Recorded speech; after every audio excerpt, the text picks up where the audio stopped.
I hope you all are doing well.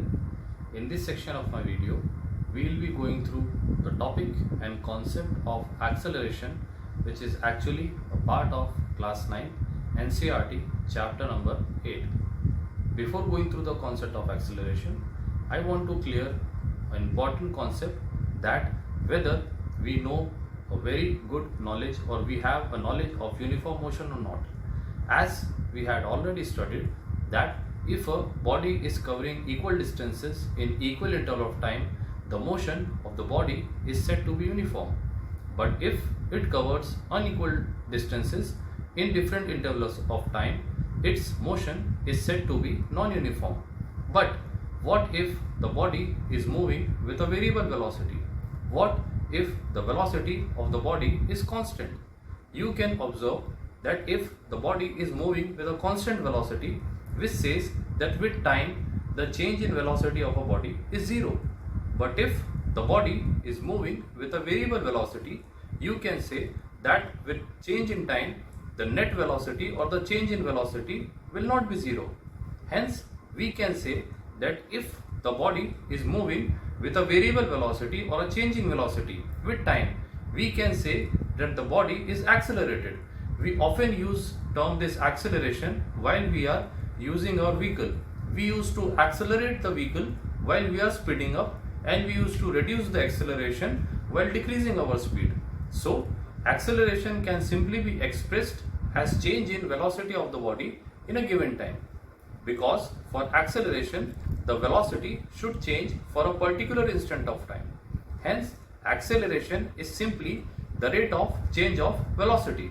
Now going through the definition and expression of expression, let us go through this, that as I have just explained, that acceleration, it is simply defined as the rate of change of velocity of the body.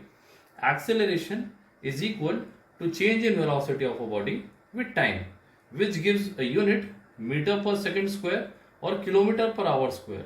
Now I was talking about this thing, that if change in velocity of the body is zero, acceleration of the body will also be zero.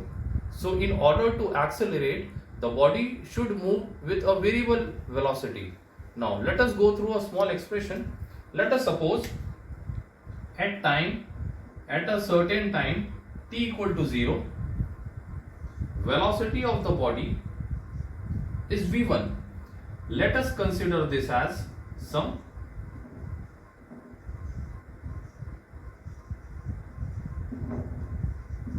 initial velocity. Similarly, at a certain time t, the velocity of the body becomes v2, which we can say as final velocity. Therefore,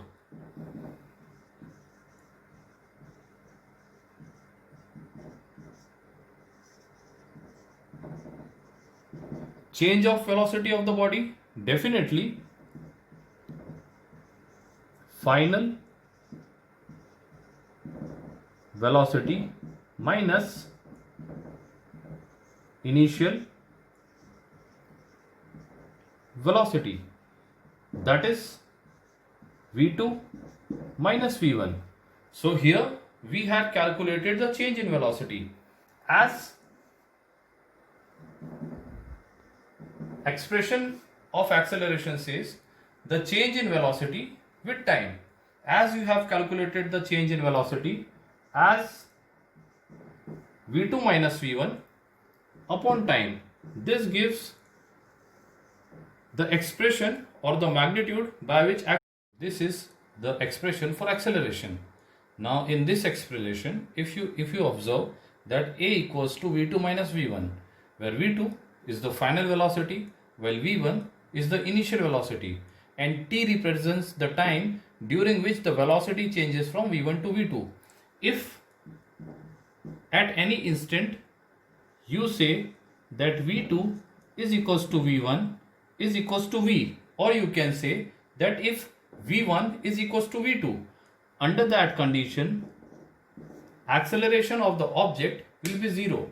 Hence from this expression, from the concept of acceleration, you can go through a logic that if the body is moving uniformly, the rate of change of velocity will be zero.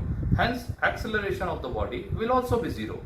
Regarding the sign and convention of acceleration, if the velocity of the body is increasing with time, its acceleration will be positive.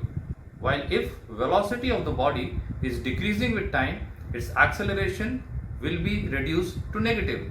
Hence, you can also differentiate between the positive acceleration and negative acceleration. Negative acceleration is also known as retardation. That is the case when brakes are applied to a moving vehicle.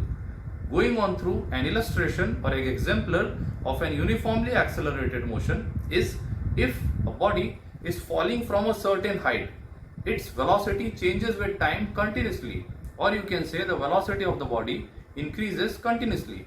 So this is an example of an uniformly accelerated motion.